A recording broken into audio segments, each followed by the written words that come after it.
그러진 않거든. 근데 아무튼 저는 현재 상황은 뭐 여러분 보시면 알겠지만 새로운 기술 변화, 뭐 연결 이런 것들이 달라진 상황이고 구조도 이 지금 파일이 있죠 다. 이거 보시면 읽어 보시면 알 거예요. 이 흐름들은 이런 변화에 따라서 조직이 바뀌고 새로운 어떤 구조가 바뀌었다. 그리고 이제 제가 여기서 얘기하고 싶은 건 과거에 마침표를 찍던 정치가 물음표를 찍어야 된다. 제가 이제 여기 부원장으로 와 100일 될 때 시사저널에 있는 뭐 후배가 하나가 뭐 인터뷰 한번 하자 그래서 그 질문 중에 하나가 있었어요. 문재인 정부가 어떻게 했으면 좋겠냐 라고 해서 그런 얘기를 했습니다. 가장 많이 묻는 대통령이 됐으면 좋겠다. 저는 자꾸 정치가 물음 뒤에 숨어 있다. 국민이 좋은 물음을 해야 정치를 혼내는 거예요. 어떻게 보면.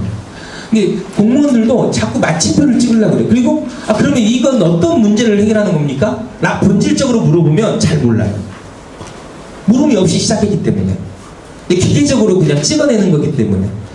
결국은 물음표가 중요하다. 물음을 만드는 게 굉장히 중요하다. 잘 물어야 돼요. 그래서 공무원들한테 잘 묻고. 묻는 건 권리거든요. 제가 이제 종편에 나와서 그랬죠. 자신은 누구 겁니까? 라고 국민이 묻는 게, 지도자는 물음에 또 답하는 사람이기도 해요. 국민이 묻는 거에 대해서 성실하게 답할 의무가 있다. 자꾸 피하지 마시고 뭐 이런 얘기 하는데 아무튼 잘 물으셔야 된다. 그리고 지도자도 마찬가지로 국민들에게 잘 물어야 국민들에게 답이 와요. 여러분 SNS 해보시면 아시잖아요. 맨날 그 마침표만 찍으면 반응이 안 좋아요. 오늘 뭐 먹을까? 라고 물어야 팍 댓글이 달리죠. 그래야 소통이 되는 거예요. 마침표를 찍는 건 닫아놓는 거예요. 그러니까 여러분 SNS에서 페북하신 분 오늘 당장에 가서 항상 물음표로 끝내요. 물음으로. 오늘 뭐 했는데 너희들은 뭐 했니? 그러면 실제로 다 반응이 달라진다니까요. 댓글도 많아지고 좋아요도 많아져요. 실제로. 그래야 소통이 되는, 그때부터 시작. 모든 소통은 물음에서 시작된다 라고 보는 게 제 개인적인 생각이에요. 질문을 잘 하셔야 돼요. 이따 질문 많이 하실 것 같은데 큰일 났네. 아무튼 그래서 이제 제가 일단 이 얘기 하고 좀 마무리 짓게요. 이거 이제 사실 좀 보시면 재밌는 건데, 이게 이제 유럽의 네스타라는 데가 있어요. 사회혁신의 어떤 아주 뭐 굉장히 가장 앞선 데인데, 거기서 이제 디지털 민주주의라는 아티클을 만들었고, 그 디지털 민주주의라는 아티클에서 보면 이 플랫폼, 디지털 기반의 플랫폼을 유형화 시킨 거예요. 이렇게 하나 둘 셋 넷 10개의 유형으로 만드는 거죠. 디지털 민주주의 플랫폼의 유형 10개를 이렇게 쭉 만들었는데, 여기 보면 뭐 그냥 단순히 정보만 전달하는 플랫폼, 이건 이제 화살표가 한 방향으로 되어 있죠. 그래서 한 방향으로 전달하는 거. 이건 쌍방향으로 되어 있는 건 쌍방향으로 전달하는 거. 그래서 그 각각의 플랫폼들을 이렇게 유형화 시켜놓고, 이 뒤에 보면 이제 그 유형들이 어떤 나라에서 어떻게 구현되고 있는지. 그러면 여기 이제 포데모스라는 게 있어요. 여러분 포데모스 많이 들어보셨죠? 워낙 많이 들어보셨을 거예요. 스페인의 양당 구조를 처음으로 깬 데가 포데모스예요. 뭐 원 뜻은 뭐 할 수 있다. 이제 뭐 우리나라 말로 하면 할 수 있다 당이에요. 포데모스라고. 근데 여기가 이런 플랫폼을 기반으로 시작한 거예요. 일종의 의사결정 플랫폼. 우리 한번 문제를 얘기하고 그 문제를 함께 토론하고 어떻게 풀 수 있는지 우리가 답을 만들고 그걸 제안하자 라고 만든 플랫폼에서 시작해서 정당이 됐고, 그 정당이 스페인의 3당이 된 거죠. 우리로 치면 이제 국민의당 같은 뭐 3당 정도 된 거죠. 바른미래당 뭐 이런 정도가. 그런 식으로 유럽에는 굉장히 다양한 플랫폼과 관련된 실험들이 막 전개되고 있죠. 여기 사례 중에 유일하게 지금 아시아 사례는 타이완 사례가 나와 있거든요. 타이완은 그 처음으로 디지털 장관을 만들었죠. 아시아권에서. 제가 이제 디지털 보좌관을 한 것도 사실 여기에서 좀 착안을 했어요. 왜냐하면 기술을 아는 사람과 기술만 아는 사람과, 그리고 기술을 절대 모르는 사람, 다만 어떤 문제를 잘 아는 사람, 이게 있을 뿐이에요. 근데 이 둘 사이에서 뭔가 가교 역할을 해줄 수 있는, 코디네이트를 해줄 수 있는 기관이 필요한 거예요.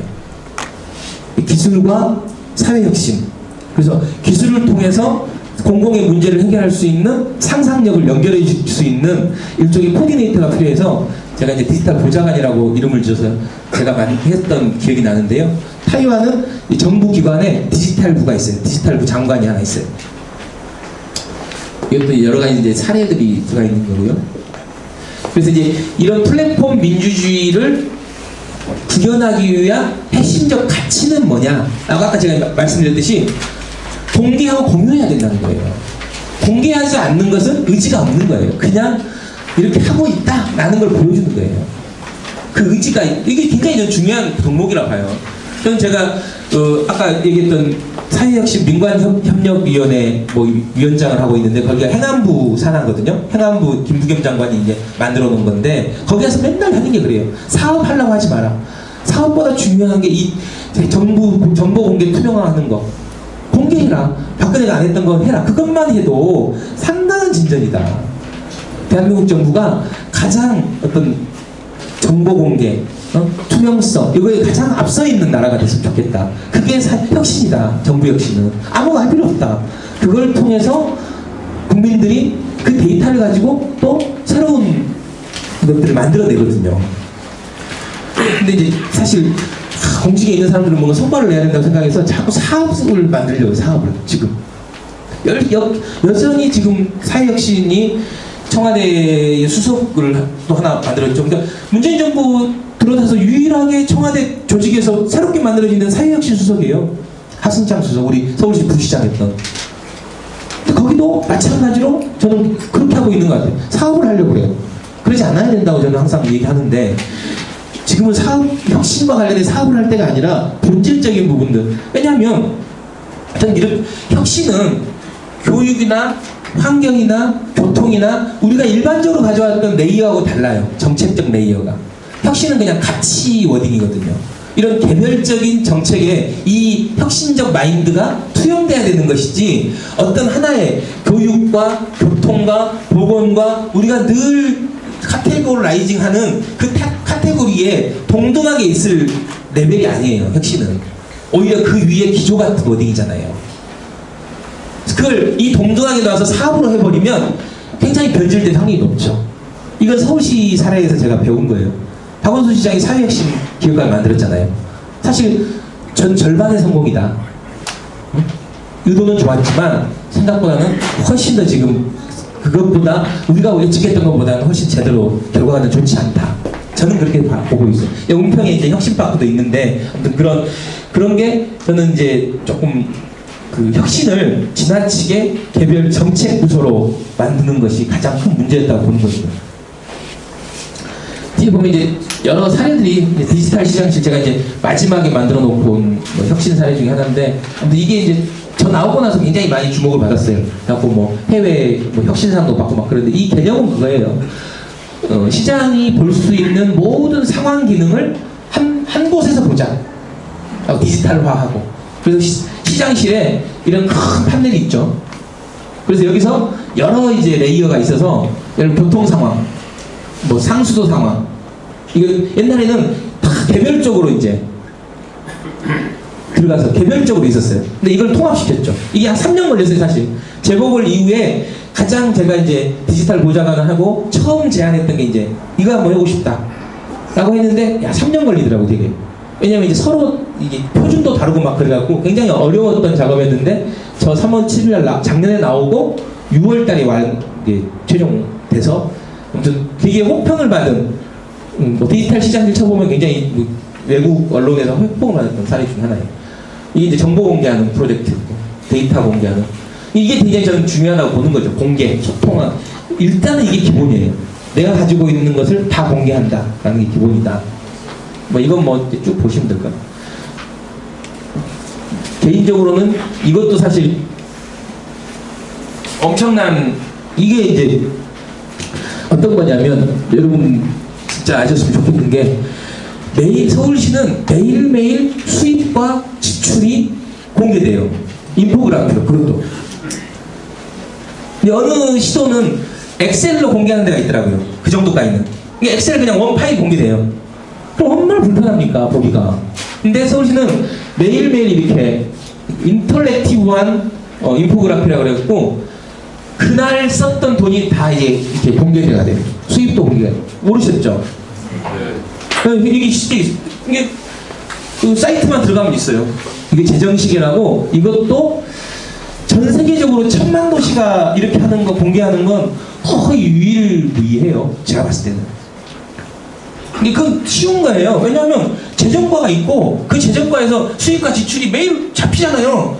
근데 그걸 그냥 변형한 거예요. 이 데이터만 받아서 이걸 표출하는 걸 이렇게 이제 보기 편하시게 그것까지.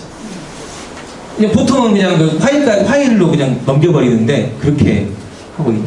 이것까지만 설명드릴게요. 아무튼 뭐 제가 서울시에 있어서 자꾸 서울시 얘기만 하면 또 여러분들이 또 여기는 다양한 분들이 계실 수 있어서 다만 이게 교보제로 얘기했다는 거 얘기 드리고. 그래서 제가 이제 주장하고 이야기 드리고 싶은 건 소비자, 그 행정의 소비자, 정치의 소비자가 변한 것을 잊지 못하면 거기가 이제 예를 들면 우리가 스마트폰이나 인터넷을 우리가 선택한 게 아니잖아요. 선택하셨어요?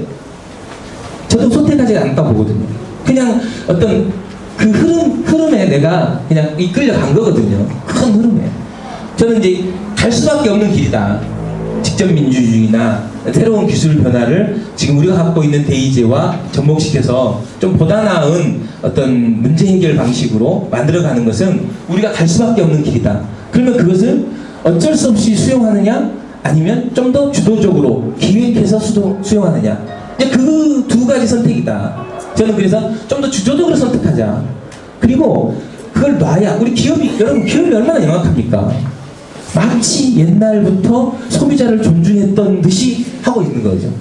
얼마나 옛날에 그 소비자를 등쳐먹어서 돈을 벌었는데 지금은 왜? 그럴 수밖에 없거든요. 속일 수가 없어요 더. 그러면 이제 아예 이걸 승복하고 가자. 그래서 같이 생산해 주세요. 뭐 크리슈 막 여러 가지 얘기를 막 붙이는 거죠. 그런 것처럼 정치나 행정도 좀 그런 어떤 기업의 변화에서 배울 필요가 있다라는 말씀을 드리면서요. 그런 걸 포괄적으로 담은 개념이 저는 이제 플랫폼 민주주의다라고 얘기를 드리고 있고, 실제로 플랫폼 정당발전위원회에서 얘기를 하죠. 주요한 키워드로. 그건 그때 한번 제가 그 당대표 앞에서 발제를 한번 한 적이 있어서 그 플랫폼이라는 말을 사실 제가 그 키워드로 썼던 기억이 납니다. 아무튼 오늘 뭐 너무 장시간 의원님을 앞에 두고 너무 길게 얘기 드린 것 같아서 송구하고요. 아무튼 제가 이제 가장 많이 쓰는 말 중에 하나가 마지막에 항상 쓰는 말이에요. 그러니까 사과 안에 있는 씨앗은 셀 수가 있는데 씨앗 안에 있는 사과는 셀 수가 없다. 그러니까 이제 제가 드린 말이 일종의 결과로 여러분한테 전달되지 않았으면 좋겠다. 이제 시작이다. 이렇게 생각하는 사람도 있구나. 그러니까 옳다고 생각하면 그것을 잘 받아 안으셔갖고 잘 키워서 더 좋은 사과가 많이 열릴 수 있도록 해주시면 좋겠습니다. 예, 아무튼 긴 시간 감사합니다. 감사합니다. 질문. 예. 혹시 질문 있는 분 질문해 주시나요? 네. 감사드리고 명강이 잘 들었습니다. 제가 그 세대에 가보니까 네. 그 가속 카메라 플러스 복권이 있더라고요. 가속 카메라 있고 복권이 있는데 세대는 얘기입니다. 우리나라 얘기예요. 우리나라도 뭐 지방자치 결제할 때도 뭐 앞으로 도입한다. 지방 공과라도 한다. 네. 또 국민 참여하는 정부를 만들겠다. 뭐 이게 보통 모티브 아닙니까? 그러니까 우리나라는 이 자동차를 놓고 내다 보면은 그 딱지라든가 뭐 가속 걸려가지고 딱지가 많이 날라오잖아요. 본의 아니게 뭐 잘못된다. 근데 거기 따른 또 보상은 전혀 없어요. 보니까. 근데 세대는 경찰서도 가끔 보상도 준다는데 그걸 지킨 사람한테는 네, 잘 지킨 사람. 재밌네요. 벌금을 걷어서 잘 지킨 사람한테 또 보상금을 주면 이건 나름의 정치를 한다고 해서 야 그것도 괜찮겠다 이런 생각이 들었어요. 굿 아이디어는 네, 너지적인 발상인가 이것도 제가 보니까. 네. 우리 일상에 있는 넛지 중에 여러분들이 읽고 있는 것 중에 하나가 대형마트 가셨을 때 처음에 빅마트, 이마트나 이런 거 생겼을 때 제일 골칫거리가 뭐 있는지 아세요? 카트에서 카트가 정리가 안 되는 거예요. 이게 엄청 그걸 치고는 시간이 걸리는 거예요. 근데 그거 하나로 해결했죠. 100원. 그 100원 찾겠다고 싸움하잖아요. 저도 가끔 지나가다 놓고 가자고. 그럼 꼭 찾아오라 그래요. 그 추운 날. 그럼 막 가서 찾아오긴 하는데 막 투덜거리죠. 그 100원 찾겠다고요? 100원이 뭐라고. 아무튼 다 정리된 거죠. 네, 또 질문 있으십니까? 네. 아까 가장 잘 변하지 않는 게 정치와 행정이라고 하셨고요. 굉장히 공감되는 부분이 있어서 생각해봤는데 행정은 좀 많이 이해가 가거든요. 공무원들은 이제 실물이 고정됐고 큰 사고를 시작하는 이상 바뀌지 않으니까 그렇게 될 것 같은데 정치는 이제 생각해보면 4년마다 뭐 어쨌든 선거라는 제도가 있고 또 정당마다 이제 뭐 선거 때가 되면 새로운 인물들 막 소요하고 근데 그럼에도 불구하고 왜 정치가 이렇게 변화가 더딜까 그런 게 좀 궁금하고 그런 게 좀 궁금하고요. 저는 이제 있어 보니까 제일 감시하는 데는 정치인은 맞더라고요. 여왕 같은 데서 살고는 있거든요, 사실. 정치인이 어떻게 보면 이렇게 얘기하면 깨끗해요, 사실. 기업인보다는. 저도 이제 기업에 있어봐서 그렇지만 그럴 수밖에 없는 구조에 있었고. 근데 저는 조금 그런 생각은 들더라고요. 왜냐하면 일단 기득권이 되기 전과 기득권이 된 후가 좀 달라지는. 이걸 지켜내기 위한 이 과정. 그러니까 뭐냐면 지금 보면 그 선거법과 관련돼서도 실제 지금 현직에 유리화들이 많이 돼 있잖아요. 하다못해 예를 들면 뭐 의원님들 이렇게 사퇴 시한도 한 달 전이잖아요. 국회의원은 공무원은 뭐 90일 뭐 이렇게 돼 있는 약간 예외 조항이 항상 있어요. 보면 그리고 뭐 후원에도 뭐 일반 뭐 지자체장들은 일상을 만들지 못하고 뭐 공무원 일반 이게 그럴 수밖에 없는 룰을 만들어 놓고 그 룰을 이게 상호간에 담합적 구조가 있는 느낌이 뭐 우리 박 의원님은 안 그러신다고 생각은 드는데 아무튼 이 안에 묘한 그리고 그것을 깨기 위한 노력들이 폄훼되는 게 좀 있는 것 같아요. 그걸 깨려고 하는데 예를 들면 새로운 초선이나 새로운 분들이 들어와서 이걸 깨려고 했을 때 이제 굉장히 어떤 여러 가지 어떤 방식으로 다뤄지는 거잖아요. 네. 그런 게 오랫동안 그 안에서의 카르텔이나 이런 게 좀 묵시적으로 있는 게 아닌가? 뭐 저도 안 돼봐서 모르겠는데 되면 또 달라질 수도 있죠. 이렇게 얘기하다가 이게 녹화되는 거죠 지금? 아니요. 한 분만 뭐 더 받을까요? 네. 강의 오늘 너무 좋으셔가지고 뭐 질문이 없는 것 같습니다. 궁금한 건 그 정치가 지금까지 계속 보면은 새로운 피를 수혈한다는 게 기존의 뭐 변호사분들이나 아니면 뭐 학자분들 이런 분들을 계속 이렇게 하는데 아직까지 그 어린 친구들이라고 하면 좀 그렇지만 젊은 친구들을 계속 키워내서 정치를 만드는 시스템은 아직 없는 것 같은데 그거를 좀 만들면 좋겠다 싶은데 혹시 그런 계획은 혹시 있으세요? 근데 저는 그게 교육인 것 같아요. 교육 밑에서 교육을 정당에서 그렇죠. 정당 안에서 그렇죠. 그래서 저희가 이제 그 김민석 원장도 공감하고 있고 근데 이상하게 연구원에서 또 교육 사업을 하는 걸 또 불법으로 돼 있어요. 선거법에. 그게 되게 이상하더라고요. 되게 자연스러운 기능인데 이 교육 기능을 무슨 선거운동 뭐 이렇게 생각하는 것 같아요. 그래서 그것도 좀 고쳐야 될 법 중에 하나예요. 그래서 정당의 이 교육 기능을 혁신적으로 이렇게 늘려야 되고 필요하다면 저는 정당이 교육하는 분야에 시민교육을 하는 분야에 좀 더 많이 돈을 쓰게 만들어야 돼요. 어떻게 보면 이 정치 자금을 좀 이렇게 지금 보면 정치자금법에 이 연구소 정책개발 능력을 뭐 키운다 해 연구소에 30%를 쓰게 돼 있어요. 이제 국고에서 보조하는 금액의 30%를 연구원에 쓸 수 있고 그래서 이제 여의도 연구원, 민주연구원을 그냥 만드는 게 아니에요. 아마 이런 거 없었으면 안 만들 거예요. 그러니까 이게 우리 그런 거잖아요. 필요 없을 것 같은, 그러니까 꼭 필요한 게는 아닌데 뭔가 있어야 되는 뭐 이런 것들 중에 하나가 약간 계획 같은 게 지금 뭐 정당 안에서는 그런 게 굉장히 중요하지만 근데 아마 그 강제 조항이 없었으면 여의도 연구원, 민주연구원 버텨내기 힘들 거예요. 근데 이 강제 조항이 있잖아요. 30% 정도를 의무적으로 쓰게 하는 이게 있어서 됐고 이제 저는 그 중에 정책개발 능력 쪽은 어느 정도 뭔가 좀 돼가고 있거든요. 저희도 막 박사급 연구원들이 있어서 이슈 리포트 만들어내고 그 다음에 또 계속 정책들 이렇게 리포트가 계속 만들어지고 있거든요. 일주일에 한 몇 개씩. 그러면 그 정도는 이제 기본적으로 돌아가는 것 같은데 이 교육과 관련된 그 기능이 상당히 떨어져 있죠. 이건 자유한국당도 마찬가지예요. 제가 보면 거의 그쪽은 신경 안 써요. 사실 거기다 돈을 굳이 쓸 필요가 없어요. 왜냐하면 이건 우리나라는 정당 안에서의 기능보다는 이 지역에서 그냥 이 위원장님의 어떻게 보면 그 개별적 능력으로 그냥 처리해라. 여기 정당의 어떤 그런 게 보기보다는 그러다 보니까 이제 이 위원장님들이 옛날에 기존에 돈이 좀 있어야 되고 그런 사람들이 재력이 있는 사람들이 유지할 수밖에 없는 거예요. 이 위원회를. 그게 아니라 공적 기능으로 이제 어느 정도 같이 운영을 해줘야 되거든요. 이 아카데미도 어떻게 보면 개별적으로도 하지만 정당이 계속해서 예를 들면 아니 하다못해 참여연대도 신입 회원의 날 이런 거 하잖아요. 참여연대도 매달 해요. 신입 회원의 날 거는 게. 나는 정당 안에서 신입 당원의 날 이런 거 매달 해야 돼요. 이게 서비스 마인드가 없어요. 서비스 마인드가.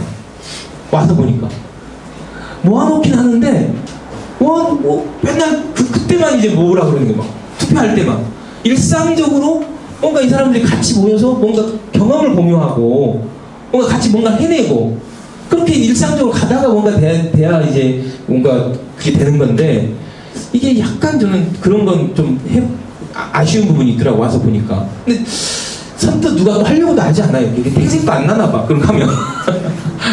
근데 아무튼 이번에 민주연구원은 그 당교, 폐교를 이렇게 매입을 해서 이 당교를 만드는 아마 제가 봤을 때는 상당히 의미 있는 프로젝트가 될 것 같아요. 그래서 지역에 어떤 관광 인프라도 하나 생기는 거고 뭔가 그 당의 교육 기능도 강화될 거고 아주 저렴한 돈. 옛날에는 막 큰 연수원 갖고 있었잖아요. 연수원 하나씩 갖고 있었거든요. 그거 하나 갖고 있어야 좀 이제 그때 경쟁적으로. 근데 다 매각했죠 옛날 힘들 때. 네. 아니 그래. 네네 말씀하세요. 네, 교수님께서 광고 기획사에 근무를 하셔서 광고의 중요성을 강조 많이 하셨는데 저는 광고의 중요성은 이렇게 보고 있습니다. 우리 더불어민주당 공모할 때 더불어민주당이라는 이 슬로건이 국민들의 공모를 통해서 최종 결정이 되었다고 생각합니다만은 이 슬로건이 아주 좋았다 생각합니다.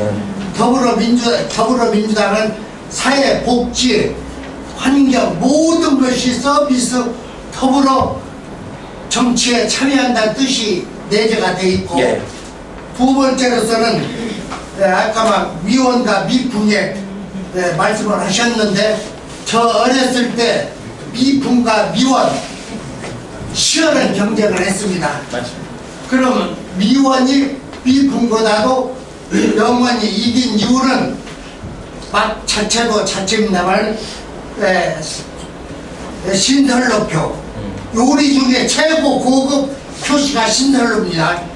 그 심볼 마크가 있었기에 오늘의 미풍이 미원한테 전다는 사실을 저는 확인을 했어요. 네.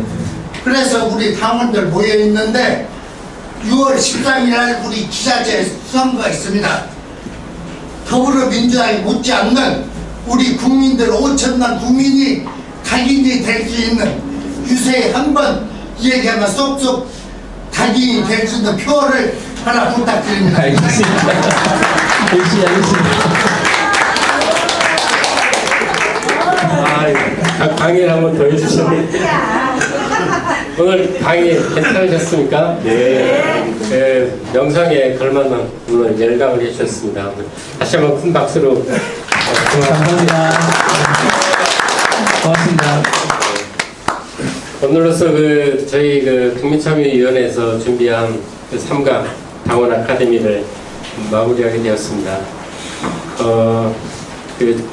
위원장님 말씀을 듣기 전에 이번 아카데미 준비하느라 좀 고생한 우리 국민참여위원회 위원들 그리고 또 우리 지역 사무실의 보좌진들께 한번 박수 한번 부탁드리겠습니다. 끝으로 우리 지역위원장님 마무리 말씀 듣고 오늘 강의를 마치도록 하겠습니다. 오늘 좋은 말씀 많이 해주신 것 같습니다. 일단은 정보의 투명한 공개, 그것을 토대로 한 소통, 참여를 보장할 수 있는 여러 가지 기제를 좀 만들어야 된다고 말씀하셨는데, 그런 면에 있어서 뭐 조금 고민도 많이 했지만 부족한 점이 많은 것 같습니다. 그런 것들을 좀 할 수 있는 카페라든지 이런 걸 안 그래도 만들려고 하고 있거든요. 한 번에 들어가면은 어떤 활동들을 하고 있고 이런 걸 전부 다 볼 수 있는, 좀 기다려주시면 좋을 것 같고, 그 다음에 신입 당원의 날이나 이런 건 하긴 하는데 좀 약간 저희가 들쑥날쑥합니다. 그런 것들도 좀 더 정리하고 잘해야 되겠다는 생각도 들었습니다. 그리고 교육이나 이런 걸 통해서 새로운 정치 세대들이 성장해야 된다고 말을 하셨는데, 저희들이 아카데미 사업은 이제 뭐 주민화나 이런 당원 아카데미가 어느 정도 안착은 된 것 같은데, 그런 아카데미 사업을 넘어서서 정책적인 능력도 좀 키울 수 있는 장이 있었으면 좋겠다는 생각이 들어요. 그래서 뭐 3월 초에 지금 정책 워크숍도 지금 청년위원회 부산에서 할 거고, 또 그렇지 않더라도 뭐 저는 대학생위원회에 좀 제안을 했는데, 조례를 좀 같이 보면서 청년들을 위한 청년 조례들을 좀 같이 보면서 연구도 하고 부족한 부분이 있으면 제안 들어가는 걸 해보면 어떠냐고 제안을 좀 했거든요. 근데 그런 것들을 좀 더 확대해서 뭐 여러 위원회에서 해볼 수도 있다라는 생각이 듭니다. 여러 가지 오늘 좋은 말씀해 주셔가지고 자극이 많이 됐고, 여러분들께서도 도움이 되셨으리라고 그렇게 앞으로 좀 더 발전된 모습, 좋은 모습으로 저 지역위원회 나갔으면 좋겠다고 생각 들고요. 오늘 고생해주신 우리 김현성 부위원님께 큰 박수 한번. 오늘까지 바쁘신데 계속 참여해주시고, 또 한 번 뭐 두 번 빠지셨더라도 꼭 꾸준하게가 말이 안 되네. 참여해주신 모든 분들께 감사합니다. 감사합니다.